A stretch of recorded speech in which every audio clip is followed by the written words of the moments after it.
Hello, today I'm gonna show you how to add an event to calendar on Samsung Galaxy A36. First, we need to open the calendar app, so just scroll up, write calendar, open it up, then click on this plus icon. First, you need to add a title. I'm gonna go, let's say, with dinner. Then you need to choose the date. Let's say May 23rd. You can choose if it's all day or from 9 to 10. Yeah, I can go with 9 to 10. Then you can add a location. You can choose at what time the alert is gonna alert you.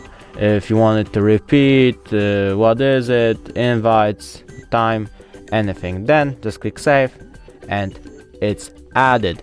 Thanks for watching. I hope I helped you. It would be really nice if you could subscribe to our channel. Bye and see you soon.